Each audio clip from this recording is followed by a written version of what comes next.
ಹರಿ ಓಂ ಶ್ರೀ ಗುರುಭ್ಯೋ ನಮಃ. ಶ್ರೀರಾಮ ದೇವರನ್ನ ಹೃದಯದಲ್ಲಿ ಸ್ಥಾಪಿಸಿಕೊಳ್ಳುತ್ತಾ ಪೂಜ್ಯ ಮಾತಾಜರಾಗಿರ್ತಕ್ಕಂಥ ರಾಜೇಶ್ವರ ಅಕ್ಕನವರ ಪಾದಾರವಿಂದಗಳಿಗೆ ವಂದಿಸುತ್ತಾ, ಪೂಜ್ಯ ಶ್ರೀ ಶ್ರೀ ಬ್ರಹ್ಮಾನಂದ ಭಾರತಿ ಸ್ವಾಮೀಜಿಯವರ ಪಾದಾರವಿಂದಗಳಿಗೆ ವಂದಿಸುತ್ತಾ, ಆತ್ಮೀಯ ಸಾಧಕಿಯರೇ, ಡಾಕ್ಟರ್ ಕೆ.ಜಿ. ಸುಬ್ರಹ್ಮಣ್ಯ ಶರ್ಮಾರವರು ಬರೆದಿರ್ತಕ್ಕಂತಹ ಕೈವಲ್ಯ ಉಪನಿಷತ್ತು, ಇದ್ರ ಬಗ್ಗೆ ನಾವು ಚಿಂತನೆಯನ್ನ ಮಾಡ್ತಾ ಇದೀವಿ.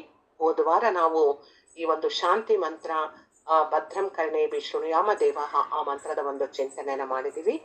ಈ ದಿನ ನಾವು ಅಥ ಕೈವಲ್ಯ ಉಪನಿಷತ್ ಅಂದ್ರೆ ಏನು ಅನ್ನೋದನ್ನ ನಾವು ಚಿಂತನೆ ಮಾಡೋಣ. ಇಲ್ಲಿ ಹೇಳ್ತಾ ಇದ್ದಾರೆ, ಓಂ ಅಥ ಅಶ್ವಲಾಯನೋ ಭಗವಂತಂ ಪರಮೇಷ್ಠಿನಮುಪ ಸಮೇತ್ಯೋವಾಚ. ಅಂದ್ರೆ ಅಥ ಅಶ್ವಲಾಯನ ಭಗವಂತ ಪರಮೇಷ್ಠಿ ಉಪಸಮೇಶ ಉವಾಚ. ಅಶ್ವಲಾಯ ಮಹರ್ಷಿಗಳು ಏನ್ ಮಾಡ್ತಾ ಇದ್ದಾರೆ, ಭಗವಂತನಾದ ಪರಮೇಷ್ಠಿಯನ್ನ ಅಂದರೆ ಸೃಷ್ಟಿಕರ್ತನಾಗಿರತಕ್ಕಂತಹ ಬ್ರಹ್ಮನನ್ನೇ ಶ್ರದ್ಧಾ ಭಕ್ತಿ ಗೌರವಗಳಿಂದ ಅವರ ಬಳಿ ಸಾರಿ ಹೋಗಿದ್ದಾರೆ. ಯಾರು? ಅಶ್ವಲಾಯನ ಮಹರ್ಷಿಗಳು ಯಾರ ಹತ್ರ ಹೋಗಿದ್ದಾರೆ? ಭಗವಂತನಾದ ಪರಮೇಷ್ಠಿ ಬ್ರಹ್ಮನ ಹತ್ರನೇ ಹೋಗಿದ್ದಾರೆ. ಅವರ ಹತ್ರ ಪ್ರಶ್ನೆಯನ್ನ ಮಾಡ್ತಾ ಇದ್ದಾರೆ. ಏನ್ ಪ್ರಶ್ನೆ ಮಾಡ್ತಾ ಇದ್ದಾರೆ ನೋಡೋಣ. ಈ ಕೈವಲ್ಯ ಉಪನಿಷತ್ತಿನಲ್ಲಿ ಅಶ್ವಲಾಯನ ಮಹರ್ಷಿ ಮತ್ತು ಪರಮೇಷ್ಠಿ ಬ್ರಹ್ಮ ಇವರಿಬ್ಬರು ಪ್ರಶ್ನೆ ಮತ್ತೆ ಉತ್ತರ, ಇವರು ಪ್ರಶ್ನೆ ಮಾಡ್ತಾ ಇದ್ದಾರೆ. ಯಾರು? ಅಶ್ವಲಾಯನ ಮಹರ್ಷಿಗಳು ಪ್ರಶ್ನೆ ಮಾಡ್ತಾ ಇದ್ದಾರೆ, ಪರಮೇಷ್ಠಿ ಬ್ರಹ್ಮ ಉತ್ತರವನ್ನ ನೀಡ್ತಾ ಇದ್ದಾನೆ. ಈ ಎರಡು ಪ್ರಶ್ನೆ ಉತ್ತರಗಳಿಂದ ನಮಗೆ ಆತ್ಮತತ್ವವು ಲಭಿಸಿದೆ. ಇವರಿಬ್ಬರ ಪ್ರಶ್ನೆ ಉತ್ತರದಿಂದ ನಮ್ಗೇನ್ ಸಿಕ್ತು? ಪೂರ್ಣವಾದ ಆತ್ಮ ತತ್ವಜ್ಞಾನವೇ ದೊರೆತಿದೆ. ಆತ್ಮ ತತ್ವಜ್ಞಾನ ಎನ್ನುವುದನ್ನ ಮುಂದೆ ಚಿಂತೆ ಮಾಡೋಣ. ಅಶ್ವಲಾಯನ ಮಹರ್ಷಿಗಳು ಏನ್ ಮಾಡಿದ್ದಾರೆ? ಋಗ್ವೇದದಲ್ಲಿ ಅತ್ಯಂತ ಪ್ರಸಿದ್ಧರಾಗಿರ್ತಕ್ಕಂಥವ್ರು ಇವರು. ಅಶ್ವಲಾಯನ ಮಹರ್ಷಿಗಳು ಗೋತ್ರ ಪ್ರವರ್ತಕರೂ ಹೌದು, ಮಂತ್ರ ದ್ರಷ್ಟಾರನೂ ಹೌದು. ಇಂಥ ಎಲ್ಲವನ್ನ ಬಲ್ಲತಕ್ಕಂತಹ ಜ್ಞಾನಿಗಳು ಮಹರ್ಷಿಗಳು ಸೃಷ್ಟಿಕರ್ತನಾದ ಬ್ರಹ್ಮನ ಬಳಿಗೆ ಹೋಗಿ ನೋಡಿ, ಅವರಿಗೆಲ್ಲಾ ಗೊತ್ತು, ಎಲ್ಲ ಜ್ಞಾನವಿದೆ, ಆದ್ರೂ ಸಹ ಬ್ರಹ್ಮನ ಬಳಿಗೆ ಹೋಗಿ ಶರಣಾಗತಿ ಆಗಿರ್ತಕ್ಕಂಥ ನಮಸ್ಕಾರಗಳನ್ನ ಮಾಡಿ ಅವರ ಹತ್ರ ಕುಳಿದುಕೊಂಡು ಪ್ರಶ್ನೆಯನ್ನ ಮಾಡೋದು ಪ್ರಾರಂಭ ಮಾಡಿದ್ರು. ಏನು ಪ್ರಶ್ನೆ ಮಾಡ್ತಾ ಇದ್ದಾರೆ? ಮೊದಲದಾಗಿ ಕೇಳ್ತಾ ಇದ್ದಾರೆ, ಅಥ ಅಂತ ಹೇಳಿದ್ರಲ್ಲ, ಅಂದರೆ ಏನರ್ಥ? ಅಥ ಅಂದ್ರೆ ಏನು ಅರ್ಥ ಅಂತ ಅದಕ್ಕೆ ಹೇಳ್ತಾ ಇದ್ದಾರೆ. ಸಾಧನ ಚತುಷ್ಟಯ ಸಂಪನ್ನನಾಗಿ ಅಶ್ವಲಾಯ ಮಹರ್ಷಿಯು ತತ್ವವನ್ನ ತಿಳಿಯುವುದಕ್ಕಾಗಿ ಆದಿಗುರುವಾದ ಬ್ರಹ್ಮನ ಹತ್ತಿರಕ್ಕೆ ಬಂದಿದ್ದಾನೆ. ಬ್ರಹ್ಮ ಏನ್ ಮಾಡ್ತಾ ಇದ್ದಾನೆ? ಸೃಷ್ಟಿಕರ್ತನಾದ ಭಗವಂತನೂ ಹೌದು, ಬ್ರಹ್ಮ ವಿದ್ಯಾಚಾರ್ಯನೂ ಹೌದು. ಅಂದ್ರೆ ಸೃಷ್ಟಿಕರ್ತನಾಗಿರ್ತಕ್ಕಂಥನು ಬ್ರಹ್ಮನೂ ಅವನೇ, ಗುರುವಾಗಿ ಬ್ರಹ್ಮ ವಿದ್ಯೆಯನ್ನು ಕೊಡ್ತಕ್ಕಂಥ ಗುರುವು ಸಹ ಅವನೇ ಆಗಿದ್ದಾನೆ. ಅದಕ್ಕೆ ಬ್ರಹ್ಮ ತತ್ವವನ್ನ ಯಾರು ತಿಳಿಯ ಬಯಸ್ತಾರೋ ಅಂತವರಿಗೆ ಶಿಷ್ಯನು ಅವರೇ, ಯಾರು ಬ್ರಹ್ಮನೇ ಅವರೇ ಪಂಡಿತಾತ್ಮವಾಗಿ ಮಹರ್ಷಿಯಾಗಿದ್ದರು ಒಬ್ಬ ಸದ್ಗುರುವಿನ ಬಳಿಗೆ ಹೋಗಿ ಈ ಒಂದು ವಿಚಾರವನ್ನ ಚಿಂತನೆ ಮಾಡ್ತಾ ಇದ್ದಾರೆ. ನೋಡಿ ಎಷ್ಟು ಚೆನ್ನಾಗಿದೆ. ಸದ್ಗುರು ಹತ್ರ ಹೋಗಿ ಸುಮ್ಮನೆ ಪ್ರಶ್ನೆ ಮಾಡೋದಲ್ಲ. ಮೊದಲನೆಗೆ ಗುರುವಿನ ಹತ್ರ ಹೋದಾಗ ನಾವು ಗುರುಗಳಿಗೆ ಪೂರ್ಣ ಶರಣಾಗತಿ ಆಗ್ಬೇಕು. ಗುರುವೇ, ನನಗೇನು ಗೊತ್ತಿಲ್ಲ, ಅಜ್ಞಾನ ಅಂಧಕಾರದಲ್ಲಿ ಮುಳುಗಿದ್ದೇನೆ, ನಾನು ಒಂದು ಚಿಕ್ಕ ಕೂಸು, ಏನು ಅರಿಯದ ಕೂಸು, ನಿಮ್ಮ ಬಳಿಗೆ ಬಂದಿದ್ದೇನೆ, ನಿಮ್ಮ ಪಾದ ಪದ್ಮಗಳನ್ನ ಭದ್ರವಾಗಿ ಹಿಡಿದಿದ್ದೇನೆ, ನನಗೆ ಜ್ಞಾನವನ್ನ ತೋರಿಸಿ, ನನಗೆ ನನ್ನ ಆತ್ಮ ಅಂದ್ರೆ ಏನು, ಆತ್ಮಜ್ಞಾನ ಅಂದ್ರೆ ಏನು, ನಾನ್ ಯಾರು, ನಾನ್ ಯಾತಕ್ಕೋಸ್ಕರ ಬಂದಿದ್ದೀನಿ, ನಾನ್ ಮಾಡ್ಬೇಕಾದೇನು, ನನ್ನ ಬಗ್ಗೆ ನಾನು ತಿಳಿದುಕೊಳ್ತಕ್ಕಂಥದ್ದು ತುಂಬಾ ಮುಖ್ಯವಾಗಿರ್ತಕ್ಕಂಥದ್ದು. ಅದನ್ನ ತಿಳಿಸಿಕೊಡಿ, ಹಾಗೆ ನಮಗೆ ಶರಣಾಗತಿಯಾಗಿ ನಮಸ್ಕಾರ ಮಾಡ್ತಿದ್ದೀನಿ ಅಂತ ಹೇಳಿ ಅಶ್ವಲಾಯನ ಮಹರ್ಷಿಗಳು ಸದ್ಗುರುವಿನ ಬಳಿಗೆ ಹೋಗಿ ನಮಸ್ಕಾರವನ್ನ ಮಾಡಿ ಕೇಳ್ಕೊಂತ ಇದ್ದಾರೆ. ನೋಡಿ, ಸದ್ಗುರುವಿನ ಅನುಗ್ರಹ ಸಂಪಾದಿಸ್ಬೇಕು ಅಂದ್ರೆ ಅವರು ಹೇಳಿದ ಎಲ್ಲ ಗುರುವಿನ ಸೇವೆಯನ್ನ ಮಾಡಿದಾಗ ಮಾತ್ರ ಆ ಗುರುಗಳ ನಮಗೆ ಅನುಗ್ರಹ, ಅವರು ಕೊಟ್ಟಂತಹ ಒಂದು ವಾಕ್ಯ ಸಂಬೋಧನೆ ಎಲ್ಲವೂ ನಮಗೆ ಅರ್ಥ ಆಗೋದಕ್ಕೆ ಸಾಧ್ಯ ಆಗುತ್ತೆ, ನಮ್ಮದಾಗಿ ಮಾಡ್ಕೊಳ್ಳೋದಕ್ಕೆ ಸಾಧ್ಯವಾಗುತ್ತೆ. ಅಯ್ಯೋ ಯಾರೋ ಹೇಳಿದ್ರಿ, ಏನೋ ಗುರುಗಳು ತುಂಬಾ ಚೆನ್ನಾಗಿ ಹೇಳ್ತಾರಂತೆ, ನೋಡೋಣ ಅಂತ ಹೋದೆ ಅಂತಂದ್ರೆ ಅದು ನಿಜವಾಗಿಯೂ ಗುರುವಿನ ಜ್ಞಾನ ಅನುಗ್ರಹಿಸೋದಕ್ಕೆ ಸಾಧ್ಯ ಆಗೋದಿಲ್ಲ. ನೋಡ್ತೀನಿ, ಮಾಡ್ತೀನಿ, ಅವ್ರಿಗಿಂತ ಇವ್ರು ಪರವಾಗಿಲ್ಲ ಚೆನ್ನಾಗಿ ಹೇಳ್ತಾರೆ, ಇವ್ರಿಗಿಂತ ಅವ್ರು ಚೆನ್ನಾಗಿ ಹೇಳ್ತಾರೆ, ಈ ತುಲನೆ ಮಾಡುವ ಭಾವನೆಗಳು ನಮ್ಮಲ್ಲಿ ಇದ್ದಲ್ಲಿ ನಮಗೆ ಗುರುಕರಣೆ ಖಂಡಿತ ದೊರೆಯೋದಕ್ಕೆ ಸಾಧ್ಯವಿಲ್ಲ. ಅದಕ್ಕೆ ಏನ್ ಹೇಳ್ತಾರೆ? ಗುರುಗಳನ್ನ ನಾವ್ ಯಾವಾಗ್ಲಾಗ್ಲೂ ನೋಡ್ಬೇಕಾದ್ರೂ ಸಹ ಶರೀರ ರೂಪದಲ್ಲಿ ನೋಡಬಾರ್ದು. ತತ್ವಜ್ಞಾನವೇ ಗುರು. ಅವರು ಕೊಡ್ತಕ್ಕಂತಹ ಜ್ಞಾನ ಇದೆಯಲ್ಲ, ಆ ಗುರುವಿಗೆ ನಾವು ಶರಣಾಗಿ ನಮಸ್ಕರಿಸಿ ಆ ಜ್ಞಾನವನ್ನ ಸಂಪಾದನೆ ಮಾಡಿ ಅದನ್ನ ನಮ್ಮ ಮನೆಗೆ ತೆಗೆದುಕೊಂಡು ಬಂದು ಅದನ್ನ ದೊಡ್ಡ ಆಸ್ತಿಯಾಗಿ ಚಿರವಾಗಿ ಸ್ಥಿರವಾಗಿ ಇಟ್ಕೊಳ್ಬೇಕಾಗ್ತಕ್ಕದ್ದು ನಮ್ಮ ಕರ್ತವ್ಯ. ಅದಕ್ಕೋಸ್ಕರನೇ ಗುರುಗಳ ಅನುಗ್ರಹ ಅಷ್ಟು ಬೇಗ ದೊರೆಯೋದಿಲ್ಲ. ಗುರುಗಳಿಗೆ ಶರಣಾಗಿ ಅವರ ಸೇವೆ ಮಾಡಿ ಅವರ ಹೇಳಿದ ದಾರಿಯಲ್ಲಿ ಸಾಧ್ಯವಾದಷ್ಟು ಮಟ್ಟಿಗೆ ನಡೆಯುವ ಪ್ರಯತ್ನ ಸಾಧನೆ ಮಾಡಿದಾಗ ಗುರುಕರಣೆ ಪೂರ್ಣವಾಗಿ ನಮ್ಗೆ ದೊರೆತಕ್ಕಂಥದ್ದು, ಹೌದಲ್ಲ?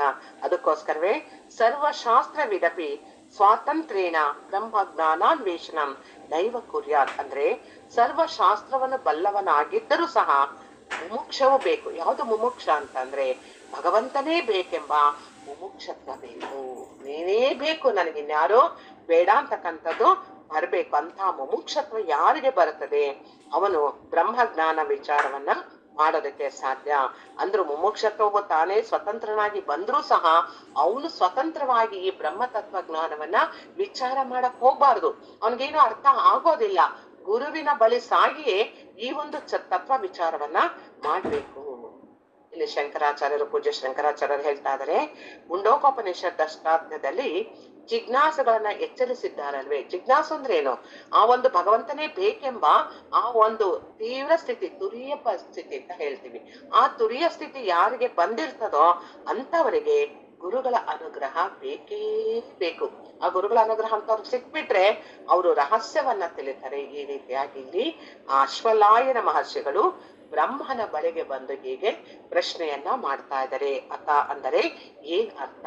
ಕೈವಲ್ಯ ಉಪನಿಷತ್ ಅಂದ್ರೆ ಏನು ಅಂತ ಕೇಳ್ತಾ ಇದ್ದಾರೆ. ಕೈವಲ್ಯ ಅಂದ್ರೆ ಏನು ಅಂದರೆ ಮೋಕ್ಷ. ಕೈವಲ್ಯ ಅಂದ್ರೆ ಏನು? ಮೋಕ್ಷ. ಈ ಮೋಕ್ಷ ಹೀಗೆ ತಾನೇ ತಾನಾಗಿ ಇರ್ತಕ್ಕಂಥದ್ದು. ಎಲ್ಲಾ ರೀತಿಯ ಪಾತ್ರ ವಹಿಸ್ತೀವಿ ನಾವು ಜೀವನದಲ್ಲಿ, ನಮಗ್ ಗೊತ್ತೇ ಇದೆ. ಬೆಳಗಿಂದ ರಾತ್ರಿವರೆಗೂ ಎಲ್ಲಾ ರೀತಿಯ ಪಾತ್ರಗಳನ್ನ ವಹಿಸ್ತಾ ಇರ್ತೀವಿ. ಅವೆಲ್ಲವೂ ನಾಟಕವೇ. ಅಲ್ಲಿಗೆ ನಾನು ಒಂದು ಗಂಟೆಯಲ್ಲಿ ದಿನಕ್ಕೆ 12 ಗಂಟೆ ಅಷ್ಟೊತ್ತಿಗೆ ಎಷ್ಟು ಪಾತ್ರಗಳನ್ನ ಮಾಡಿದೆ. ಇವೆಲ್ಲವೂ ನಾಟಕದ ಪಾತ್ರಗಳು. ಭಗವಂತ ನಮ್ಮನ್ನ ಈ ಭೂಮಿ ಮೇಲೆ ನಾಟಕ ಮಾಡೋದಕ್ಕೆ ಕಳಿಸಿದ್ದಾನೆ. ಆ ನಾಟಕದಲ್ಲಿ ಯಾವ ಯಾವ ಪಾತ್ರಗಳನ್ನ ಕೊಡ್ತಾನೋ ಅದನ್ನ ಪ್ರೀತಿಯಿಂದ, ನಿಷ್ಠೆಯಿಂದ, ಪ್ರೇಮದಿಂದ, ಶ್ರದ್ಧೆಯಿಂದ ಮಾಡ್ತಕ್ಕಂಥದ್ದು ನಮ್ಮ ಕರ್ತವ್ಯ. ಹಾಗಾಗಿ ಕೈವಲ್ಯ ಉಪನಿಷತ್ ಹೇಳ್ತಾ ಇದೆ, ಈ ನಾಟಕವನ್ನೇನೋ ನೀನ್ ಮಾಡ್ತಾ ಇದೀಯಪ್ಪ, ಪ್ರತಿನಿತ್ಯ ಜೀವನದ ಸಂಸಾರಕ್ಕಾಗಿ ಜಗತ್ತಿನಲ್ಲಿ ಜನರ ಜೊತೆಯಲ್ಲಿದ್ದು ನಿನ್ನ ಕೌಟುಂಬಿಕಕ್ಕಾಗಿ, ಸಮಾಜಕ್ಕಾಗಿ ಎಲ್ಲ ಕಡೆನೂ ಎಲ್ಲ ನಾಟಕದ ಪಾತ್ರಗಳನ್ನ ಸರಿಯಾದ ರೀತಿಯಲ್ಲಿ ಶ್ರದ್ಧೆಯಿಂದ ನಿರ್ವಹಿಸ್ತಾ ಇದೀಯ. ಸರಿ ಇದೆ, ತಪ್ಪಲ್ಲ, ಇದು ಮಾಡಲೇ ಬೇಕಾಗಿರ್ತಕ್ಕಂಥದ್ದು. ಆದರೆ ನಿನ್ನ ಬಗ್ಗೆ ನೀನ್ ಯಾವತ್ತಾದ್ರೂ ಚಿಂತನೆ ಮಾಡಿದ್ದೀಯಾ? ನಾನು ಯಾರು? ನನ್ ಬಗ್ಗೆ ನಾನು ಏನ್ ತಗೊಂಡೆ? ನನ್ ಬಗ್ಗೆ ನಾನ್ ಚಿಂತನೆ ಮಾಡುದ್ನ? ಹೌದು, ನನಗೆ ನನ್ನ ತಂದೆ ತಾಯಿ ಜನ್ಮವನ್ನ ಕೊಟ್ಟವ್ರು ಬೆಳೆಸಿದ್ರು, ಪಾಲನೆ, ಪೋಷಣೆ, ವಿದ್ಯೆ, ಜ್ಞಾನ ಎಲ್ಲ ಕೊಟ್ರು. ಇದನ್ನೇನಾದ್ರೂ ನಾನು ಸಂಪಾದನೆ ಮಾಡಿ ಮತ್ತೆ ನಾನು ಸಂಸಾರಕ್ಕಾಗಿ, ಜಗತ್ತಿಗಾಗಿ ಇಡ್ತಾ ಇದ್ದೀನ? ಇಲ್ಲ ನನ್ನ ಆತ್ಮೋದ್ಧಾರಕ್ಕಾಗಿ ಏನಾದ್ರೂ ಜ್ಞಾನವನ್ನ ಸಂಪಾದನೆ ಮಾಡಿ ಬಳಸ್ತಾ ಇದ್ದೀನ? ಆ ಸಾಧನೆಯಲ್ಲಿ ನಾನು ತೊಡಗಿದ್ದೀನ ಅಂತ ನಾನು ಯಾವತ್ತಾದ್ರೂ ಚಿಂತೆ ಮಾಡಿದ್ದೀನ? ನೋಡಿ, ಯೋಚನೆ ಮಾಡಿ ನೋಡಿ. ನಾವು ನಮ್ ಬಗ್ಗೆ ನಾವು ಚಿಂತನೆನೇ ಮಾಡಿಲ್ಲ. ನಮ್ಗೆಷ್ಟು ಮೋಹ ಮಮಕಾರ ತುಂಬಿದೆ ಅಂತ ಅಂದ್ರೆ, ಸಂಸಾರಕ್ಕಾಗಿ, ಜಗತ್ತಿಗಾಗಿ, ಸಮಾಜದ ಗೌರವ ಪ್ರತಿಷ್ಠೆಗಳಿಗಾಗಿ ಎಲ್ಲ ಸೇವೆಗಳನ್ನ ಮಾಡ್ತಾ ಇದೀವಿ. ಇಲ್ಲ ಅಂತಲ್ಲ, ಅದ್ ಮಾಡ್ಲೇಬೇಕು. ಆದರೆ ನಮ್ಮ ಬಗ್ಗೆ ನಾವು ಯೋಚನೆ ಮಾಡಲೇಬೇಕು. ನಾನ್ ಯಾರು? ನಾನು ಆತ್ಮಸ್ವರೂಪಿ ಅಂತ ಹೇಳ್ತಾರೆ. ಆತ್ಮ ಅಂದ್ರೆ ಏನು? ಬ್ರಹ್ಮ ಅಂದ್ರೆ ಏನು? ನಾನ್ ಯಾರು? ನನ್ ಬಗ್ಗೆ ನಾನ್ ತಿಳ್ಕೊಳ್ಳೋದು ಹೇಗೆ? ಹೌದು, ಜೀವನವೆಲ್ಲ ನಾನು ಕೌಟುಂಬಿಕಕ್ಕಾಗಿ, ಸಮಾಜಕ್ಕಾಗಿ ಆಗೋಯ್ತಲ್ವಾ? ಹಾಗಾದರೆ ನನಗಾಗಿ ನಾನು ಏನ್ ಸಂಪಾದನೆ ಮಾಡಿದೆ? ಪುಣ್ಯ ಪಾಪಗಳು ಎಂದರೆ ಯಾವುದು? ಈ ಪುಣ್ಯ ಪಾಪಗಳು ಎಲ್ಲಿಂದ ಬರ್ತವೆ? ಇವುಗಳಲ್ಲಿ ನಾನು ಯಾವ್ದನ್ನ ಇಟ್ಕೋಬೇಕು ಅನ್ನೋದ್ರ ಬಗ್ಗೆ ಚಿಂತನೆ ಮಾಡ್ಬೇಕು.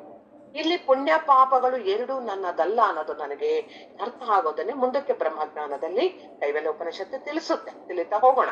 ಮೊದಲನೇದಾಗಿ ನಾವು ಪುಣ್ಯವನ್ನ ಸಂಪಾದನೆ ಮಾಡ್ಬೇಕು. ಈ ಪುಣ್ಯವನ್ನ ಸಂಪಾದನೆ ಮಾಡ್ಬೇಕಾದ್ರೆ ಕೌಟುಂಬಿಕದಲ್ಲಿ ತುಂಬಾ ಚೆನ್ನಾಗಿ ನಾವು ನಿರ್ವಹಿಸ್ಬೇಕು ಕರ್ತವ್ಯವನ್ನ.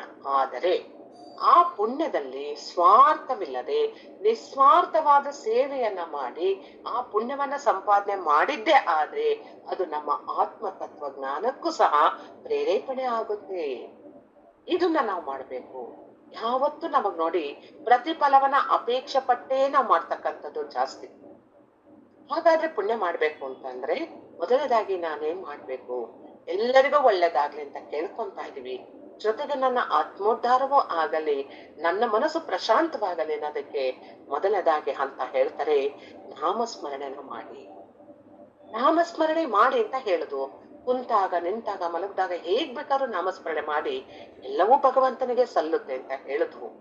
ಆದರೆ ನಾಮಸ್ಮರಣೆ ಯಾಕೆ ಮಾಡ್ಬೇಕು, ಮಾಡುವ ಉದ್ದೇಶವೇನು, ಯಾವ ರೀತಿ ಮಾಡ್ಬೇಕು, ಹೇಗೆ ಮಾಡ್ಬೇಕು, ಅದರಿಂದ ನಮಗೆ ಪೂರ್ಣವಾದ ಒಂದು ಮನಸ್ಸಿನ ಪ್ರಶಾಂತತೆ, ನನ್ನ ಬಗ್ಗೆ ನಾನು ತಿಳ್ಕೊಳ್ಳೋದಕ್ಕೆ ಏನಾದ್ರೂ ಅದರಿಂದ ಆಸ್ತಿ ಸಂಪಾದನೆ ಆಗ್ತಿದೆಯಾ, ಇದನ್ನೂ ಸಹ ನಾವು ತಿಳ್ಕೋಬೇಕು.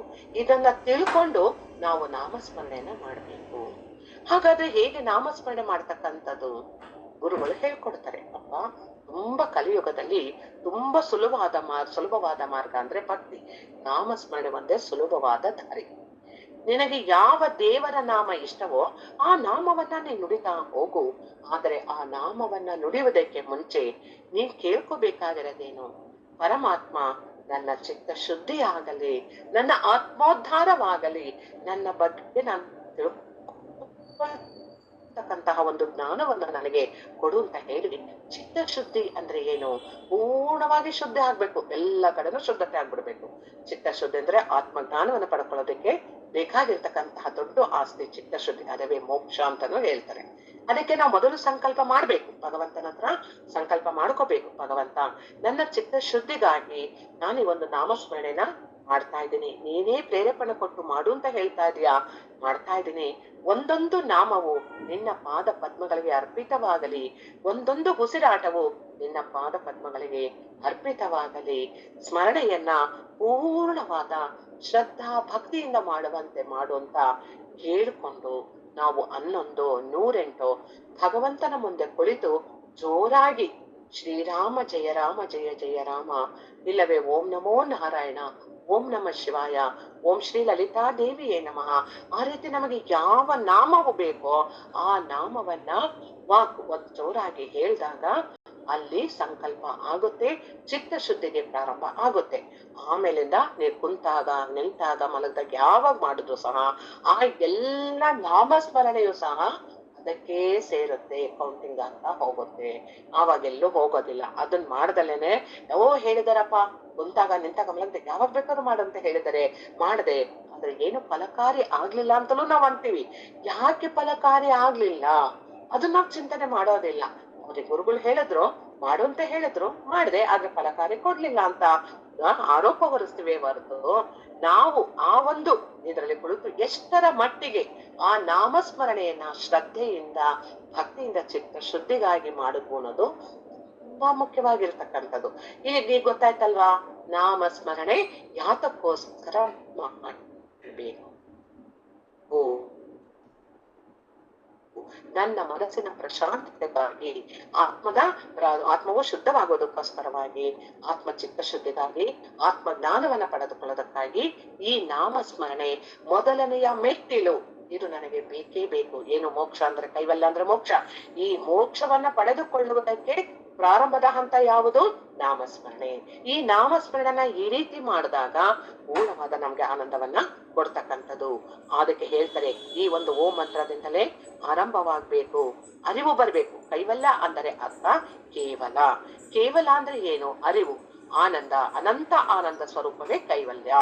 ಅನಂತ ಆನಂದ ಸ್ವರೂಪವೇ ಕೈವಲ್ಯವಾಗಿರ್ತಕ್ಕಂಥದ್ದು. ಇಂಥ ಕೈವಲ್ಯವನ್ನ ಯಾವ ರೀತಿ ಪಡ್ಕೊಂತಾ ಇದೀವಿ? ಆ ಒಂದು ಚತುರ್ಮುಖ ಬ್ರಹ್ಮನು ವೇದಾಂತದಲ್ಲಿ ಹಿರಣ್ಯ ಗರ್ಭವೇ ಅಶ್ವ ಎಂಬ ಋಷಿಯು, ಅತ ಅಂದರೆ ಗುರುವಿಗೆ ಆದಿಗುರು ಅಂತ ಗುರುವನ್ನ ಆಶ್ರಯಿಸಬೇಕು. ತದ್ವಿದ್ಧಿ ಪ್ರಣಿಪಾತನ ಪ್ರಶ್ನೆ ಉತ್ತರಗಳನ್ನ ಮಾಡ್ತಾ ಹೋಗ್ಬೇಕು. ಈ ರೀತಿಯಾಗಿ ಪ್ರಶ್ನೆಯನ್ನ ಪ್ರಾರಂಭ ಮಾಡ್ತಾ ಇದ್ದಾರೆ. ಕೈವಲ್ಯ ಉಪನಿಷತ್ತಿನಲ್ಲಿ ಅಶ್ವಲಾಯನ ಮಹರ್ಷಿಗಳು ಪ್ರಶ್ನೆ ಪ್ರಾರಂಭಿಸ್ಕೊಂಡ್ರು, ಅತ ಅಂದ್ರೆ ಏನು ಅಂತ, ಕೈವಲ್ಯ ಅಂದ್ರೆ ಏನು ಅಂತ. ಈಗ ಗೊತ್ತಾಯ್ತು, ಕೈವಲ್ಯ ಅಂದ್ರೆ ಮೋಕ್ಷ. ನಮ್ಮನ್ನ ನಾವು ಅರಿವನ್ನ, ಅನಂತವಾದ ಆನಂದವನ್ನ ಪಡಿತಕ್ಕಂಥದ್ದೇ ಕೈವಲ್ಯ ಅಂತಕ್ಕಂಥದ್ದು. ಅದಕ್ಕೆ ಮೊದಲನೇದಾಗಿ ಹೇಳ್ತಾ ಇದ್ದಾರೆ ಬ್ರಹ್ಮವಿದ್ಯಾ ಫಲಂ. ಬ್ರಹ್ಮವಿದ್ಯಾ ಫಲಂ ಅದೀಹಿ ಭಗವಾನ್ ಬ್ರಹ್ಮವಿದ್ಯಾಂ ವರಿಷ್ಠಾಂ ಸದಾ ಸದ್ಭಿಃ ಸೇವ್ಯಮಾನಾಂ ನಿಗೂಢಾಂ ಯಯಾ ಚಿರಾತ್ ಸರ್ವ ಪಾಪಂ ವ್ಯಪೋಯಃ ಪರಾತ್ ಪರಂ ಪುರುಷಂ ಯಾತಿ ವಿದ್ವಾನ್. ಚೆನ್ನಾಗಿ ಹೇಳ್ತಾ ಇದ್ದಾರೆ. ನೋಡ್ತಾನ ಅದೀಹಿ ಭಗವಾನ್ ಬ್ರಹ್ಮವಿದ್ಯಾಂ ವರಿಷ್ಠಾಂ ಸದಾ ಸದ್ಭಿಃ ಸೇವ್ಯಮಾನಾಂ ನಿಗೂಢಾಂ ಯಯಾ ಅಚಿರಾತ್ ಸರ್ವ ಪಾಪಂ ವ್ಯಾಪ್ಯೋಹ ಪರಾತ್ ಪರಂ ಪುರುಷಂ ಯಾತಿ ವಿದ್ವಾನ್. ಅಂದ್ರೆ ಪೂಜ್ಯರಾಗಿರ್ತಕ್ಕಂಥ ಪರಮೇಶ್ವರಿಯೇ ಸತ್ಪುರುಷನಾದ ಸತ್ಪುರುಷರಿಂದ ಯಾವಾಗಲೂ ಸೇವಿಸಲ್ಪಡುವ, ಯಾರು ಸತ್ಪುರುಷರು ಅಂದ್ರೆ ನಮಗ್ ಗೊತ್ತಿದೆ, ಮಹಾನ್ ಭಾವರು, ಅವರು ಜೀವನ್ಮುಕ್ತರಾಗಿರ್ತಕ್ಕಂಥವ್ರು. ಸತ್ಪುರುಷರು ಯಾವಾಗಲೂ ಸೇವಿಸಲ್ಪಡುವ ರಹಸ್ಯವಾಗಿರ್ತಕ್ಕಂಥದ್ದು, ಶ್ರೇಷ್ಠವಾಗಿರ್ತಕ್ಕಂತಹ ಬ್ರಹ್ಮವಿದ್ಯೆ, ಪರಾವಿದ್ಯೆಯನ್ನು ತುಂಬಾ ಶ್ರೇಷ್ಠವಾಗಿರತಕ್ಕಂಥದ್ದು. ಅಂತ ಒಂದು ವಿದ್ಯೆಯನ್ನ ನನಗೆ ಉಪದೇಶಿಸು. ಎಂಥ ವಿದ್ಯೆಯನ್ನ ಕೇಳ್ಕೊಂತಾ ಇದೀವಿ ಇವಾಗ ನಾವು? ರಹಸ್ಯವಾದ ಶ್ರೇಷ್ಠವಾದ ಬ್ರಹ್ಮವಿದ್ಯೆ. ಈ ಬ್ರಹ್ಮವಿದ್ಯೆ ನನಗೆ ಉಪದೇಶಿಸು. ಬ್ರಹ್ಮವಿದ್ಯೆಯಿಂದ ಕೂಡಲೇ ಏನಾಗುತ್ತೆ? ಬ್ರಹ್ಮವಿದ್ಯೆ ನನಗ್ ಬಂತು ಅಂತ ಅಂದ್ರೆ ನನಗೆಲ್ಲಾ ಪಾಪಗಳು ಕಳೆದುಕೊಂಡೋಗ್ಬಿಟ್ಟು ಪರಾತ್ಪರನಾದ ಪರಮ ಪುರುಷನಾದ ಜ್ಞಾನಿಯೂ ಹೊಂದಿ ಬಿಡುತ್ತಾನೆ. ನೋಡಿ ಎಂಥ ಒಂದು ಪುಣ್ಯ ಫಲ ಸಿಗುತ್ತೆ ಇಲ್ಲಿ. ಪಾಪ ಪುಣ್ಯಗಳು ಎರಡೂ ನಾಶವಾಗ್ಬೇಕು ಅಂತಂದ್ರೆ ಈ ಬ್ರಹ್ಮವಿದ್ಯೆಯನ್ನ ನಾವು ಪಡ್ಕೊಳ್ಳೇಬೇಕು. ಬ್ರಹ್ಮವಿದ್ಯೆ ಅಂದ್ರೇನು? ನನ್ನನ್ನ ನಾನು ಅರಿಯತಕ್ಕಂಥದ್ದು, ನನ್ನ ಬಗ್ಗೆ ನಾನು ತಿಳ್ಕೊಳ್ತಕ್ಕಂಥದ್ದೇ ಮೊದಲ ಬ್ರಹ್ಮವಿದ್ಯೆ. ಆ ಬ್ರಹ್ಮವಿದ್ಯೆ ತಿಳ್ಕೊಂಡಾಗ ಏನಾಗುತ್ತೆ? ಅಲ್ಲಿ ನಾನು ಯಾರು ಅನ್ನೋದು ನನಗೆ ಚೆನ್ನಾಗಿ ಅರ್ಥ ಆಗುತ್ತೆ. ನಾನು ಪರಮಾತ್ಮ ಸ್ವರೂಪಿ, ನಾನು ಯಾರು ಅಲ್ಲ, ಪ್ರಪಂಚ ಮಿಥ್ಯ, ಪರಮಾತ್ಮ ಸತ್ಯ. ಅಣುರೇಣು ತೃಣಕಾಷ್ಟಗಳಲ್ಲೂ ಅಣು ಅಣುವಿನಲ್ಲೂ ಅಂಡ ಪಿಂಡ ಬ್ರಹ್ಮಾಂಡಗಳಲ್ಲೂ ಕಣ ಕಣದಲ್ಲೂ ಪರಮಾತ್ಮನೇ ತುಂಬಿದ್ದಾನೆ ಅನ್ನೋದು ನನಗೆ ಗೋಚರವಾದ್ಮೇಲೆ ಏನಾಗುತ್ತೆ? ಪರಮಾತ್ಮನೇ ಸತ್ಯ ಅಂತ ಅರಿವು ನನಗೆ ಯಾವಾಗ ಆಗುತ್ತೋ ಆ ಸತ್ಯವನ್ನ ತಿಳಿದ ಮೇಲೆ ನನಗೆ ಪಾಪ ಪುಣ್ಯಗಳು ಎರಡೂ ಇರುವುದಿಲ್ಲ. ಇವೆರಡೂ ನನ್ನದಲ್ಲ. ಪುಣ್ಯದ ಹಿಂದೆ ಪಾಪ, ಪಾಪದ ಹಿಂದೆ ಪುಣ್ಯ ಬರ್ತಾನೆ ಇರ್ತದೆ. ಇವೆರಡು ಹೋಗ್ಬೇಕು ಅಂದ್ರೆ ಬ್ರಹ್ಮವಿದ್ಯೆ ನನಗೆ ಬೇಕು. ಪಾಪಗಳು ನಮಗ್ ಗೊತ್ತೇ ಇದೆ, ನಾವು ಗೊತ್ತಿದ್ದು ಗೊತ್ತಿಲ್ಲದೆ ಸಿಕ್ಕಾಪಟ್ಟೆ ನಾವು ಪಾಪಗಳನ್ನ ಮಾಡ್ಬಿಟ್ಟಿರ್ತೀವಿ. ಆ ಪಾಪಗಳನ್ನ ನಾಶ ಮಾಡ್ಕೋಬೇಕು ಅಂತಂದ್ರೆ ಪುಣ್ಯವನ್ನ ಸಂಪಾದನೆ ಮಾಡ್ಬೇಕು. ಪುಣ್ಯವನ್ನ ಸಂಪಾದನೆ ಮಾಡ್ಬೇಕು ಅಂತಂದ್ರೆ ನಾಮಸ್ಮರಣೆ, ಧ್ಯಾನ, ತ್ಯಾಗ, ಸಾಧನೆ ಎಲ್ಲ ಬರುತ್ತೆ. ಬ್ರಹ್ಮವಿದ್ಯೆ ಒಂದೊಂದನ್ನೇ ಹೇಗ್ ಮಾಡ್ಬೇಕು ಅನ್ನೋದು ನಾವು ಮುಂದಕ್ಕೆ ಬರುತ್ತೆ.